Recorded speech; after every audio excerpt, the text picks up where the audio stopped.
लिए आपको बता देते हैं वो 10 स्टॉक्स जहां पर आपकी नजर नतीजों के लिहाज से और खबरों के लिहाज से आज जरूर होनी चाहिए। उसके बाद आशीष के पास चलेंगे, आशीष बताएंगे आपको आज का जैकपॉट आइडिया कौन सा है। तो देखिए रिलायंस ये वो स्टॉक है जो सबसे इंपॉर्टेंट शेयर है, इसके ऊपर फोकस आज सबका होने वाला है। कल के करेक्शन के बाद आज ये किस तरह से नंबर्स से पहले चलता है इसके ऊपर नजर होगी। बेहतर जीआरएम्स हो सकते हैं और जियो में एक तगड़ी आउट परफॉर्मेंस देखने को मिल सकता है। नीरज आपको विस्तार से आगे जुड़ेंगे, बताएंगे कि क्या अनुमान लगाए जा रहे हैं, लेकिन ये वो स्टॉक है देखिए जो बाजार बंद होने के बाद अपने नतीजे पेश करेगा और आज ये फ्लैट खुलता हुआ आपको नजर आ रहा है। तो 2097 के आसपास देखिए ये खुलता हुआ फ्लैट टू पॉजिटिव टेरिटरी में।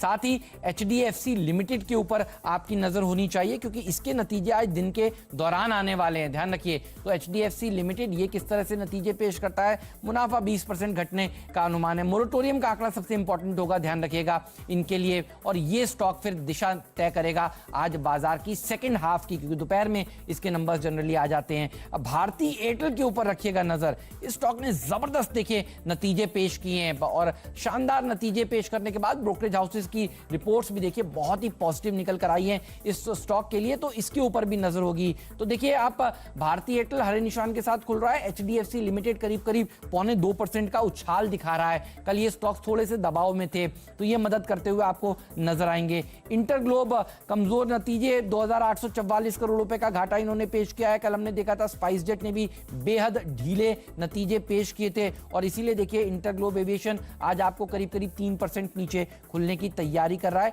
PSU बैंक्स के ऊपर रखिएगा नजर, अभी सेंट्रल बैंक्स की बात हुई थी और भी छोटे छोटे जो सरकारी बैंक हैं, यूको बैंक, IOB, ये तमाम बैंक्स फोकस में रहने वाले हैं। बैंक ऑफ महाराष्ट्र, आशीष ने कल इसको जैकपॉट का दर्जा दिया था। पंजाब एंड सिंध बैंक, ये सारे बैंक्स फोकस में रहेंगे क्योंकि यहां पर चर्चा ये चल रही है, मीडिया रिपोर्ट्स ये सजेस्ट कर रही हैं कि हो सकता है सरकार रिकैपिटलाइजेशन की एक बड़ी पूंजी लाए और वैसे भी ये नॉन मर्ज्ड PSU बैंकों के प्राइवेटाइजेशन की बातें तो देखिए आगे बढ़ ही रही हैं। BPCL यहां पर एक्सप्रेशन ऑफ इंटेंट जो है वो बढ़ा दिया गया है, याद करिए इस महीने के अंत तक था ये, लेकिन अब ये 1 महीने के लिए और एक्सटेंड किया गया है, 30 सितंबर तक की तारीख दी है। तो थोड़ा बहुत प्रॉफिट बुकिंग यहां पर इस खबर के चलते देखने को मिल सकती है। IT शेयर फोकस में रहेंगे। भारतीय ADRs में जबरदस्त रैली देखने को मिल रही है। कॉग्निजेंट ने जिस तरह से बढ़िया नतीजे और अच्छी गाइडेंस पेश करी है तो आज ये वो सेक्टर है जो फोकस में रहेगा। और मॉल्स और मल्टीप्लेक्स जो मुंबई के हैं वो फोकस में रहेंगे। फिनिक्स मिल्स ने कमजोर नंबर्स तो पेश किए हैं, लेकिन देखिए आज ये खबर आई है कि 5 अगस्त से यहां पर मॉल्स की शुरुआत हो जाएगी। हालांकि सिनेमा घर शुरू नहीं होंगे तो हो सकता है PVR आइनॉक्स में आपको प्रॉफिट बुकिंग देखने को मिले, लेकिन आज फोकस में रहेगा ग्रोर एंड व्हील और फिनिक्स मिल्स जैसे स्टॉक्स, इनके ऊपर नजर रखिएगा। फर्टिलाइजर शेयर भागेंगे क्योंकि चंबल ने अच्छे नतीजे पेश किए हैं और बढ़िया नंबर्स आने की एक्सपेक्टेशन दूसरी फर्टिलाइजर कंपनियों से भी किए जा रहा है। दीपक के नंबर्स कल आएंगे और आज NFL के नतीजे हैं, तो ये फर्टिलाइजर स्पेस आज पूरा का पूरा देखिए रडार पर होगा।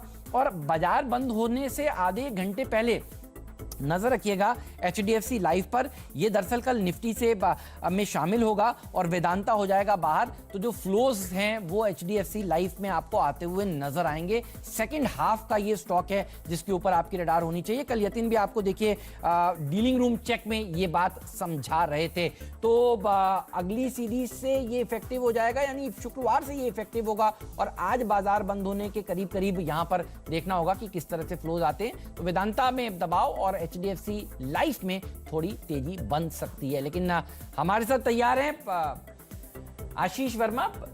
जैकपॉट स्टॉक बताएंगे आपको कौन सा आज कमाल दिखा सकता है। आप बताइए आशीष, कौन सा स्टॉक चुना है, कौन से सेक्टर से? तो आज एक इंटरेस्टिंग हेल्थ केयर कंपनी है या कह लीजिए हॉस्पिटल स्टॉक है जो रडार पर है। इस कंपनी का नाम है इंद्रप्रस्था मेडिकल कॉर्पोरेशन। ये जो कंपनी है अपोलो हॉस्पिटल्स ग्रुप का एक हिस्सा है। अपोलो हॉस्पिटल्स हम जानते हैं फ्रंट रनर है इस देश में, एशिया में, globally health care facilities provide करने के लिहाज से। अलग से ये कंपनी क्यों लिस्टेड है इंद्रप्रस्था मेडिकल कॉर्पोरेशन, क्योंकि ये कंपनी दरअसल एक जॉइंट वेंचर है दिल्ली सरकार और अपोलो हॉस्पिटल्स के बीच में, और इसीलिए सेपरेटली लिस्टेड है। इस हॉस्पिटल का जो इमेज है वो आप लोग की स्क्रीन पर आएगी। इंद्रप्रस्था अपोलो हॉस्पिटल्स नाम का हॉस्पिटल ये कंपनी चलाती है, जो कि सरिता विहार मथुरा रोड नई दिल्ली में सिचुएटेड है। जो दिल्ली के हैं वो तो जानते होंगे इस लोकेशन को। ये हॉस्पिटल जो है अंतर्राष्ट्रीय स्टैंडर्ड्स मेडिकल केयर नई दिल्ली में प्रोवाइड करने के लिए जाना जाता है। मल्टी स्पेशलिटीज एक रूफ के अंतर्गत ये हॉस्पिटल मुहैया कराता है। जाना जाता है ट्रांसप्लांट्स के लिए, कार्डियोलॉजी के लिए, ऑन्कोलॉजी, न्यूरोलॉजी और ऑर्थोपेडिक डिपार्टमेंट्स के लिए। इनफैक्ट इंद्रप्रस्था हॉस्पिटल्स को best hospital in India kidney और लिवर ट्रांसप्लांट के लिए अवार्ड किया गया हुआ है। इस तरह की पेडिग्री है। मेडिकल टूरिज्म के फोर फ्रंट पे है ये। जो इंटरनेशनल मेडिकल टूरिस्ट आते हैं, इंद्रप्रस्था मेडिकल में काफी हद तक उनका जाना होता है और कैचमेंट एरिया टाइप है। बहुत गजब का मेडिकल टूरिज्म का ट्रैक्शन है। इस स्टॉक को चुनने के पीछे और भी कई स्पेसिफिक वजह हैं। ध्यान रखें, पैंडेमिक के बीच में अब जो नेशनल कैपिटल रीजन है वहां पे लगातार खासतौर पे दिल्ली में सिचुएशन इंप्रूव हो रही है। कल दिल्ली के सीएम अरविंद केजरीवाल ने अनाउंस करा था सिचुएशन इंप्रूव हो रही है उस बीच में कि हॉस्पिटल्स और होटल्स को डीलिंक कर रहे हैं। टोटल एक्टिव केसेस अब दिल्ली में 10,000 के आसपास का ये आंकड़ा आपको नजर आएगा। लगातार सिचुएशन इंप्रूव हो रही है और उसके चलते दिल्ली लग रहा है पूरी तरह से अब नॉर्मलसी की तरफ बढ़ता हुआ नजर आएगा। इंद्रप्रस्था अपोलो हॉस्पिटल्स ने भी इस दौरान, लॉकडाउन के दौरान या पैंडेमिक के दौरान विजिटिंग आवर्स खत्म कर दिए थे, रोक दिए थे। ई कंसल्टेशन पे फोकस था, चेक्स एट होम पे फोकस था। इस तरह की सर्विसेज मुहैया कराई जा रही थी।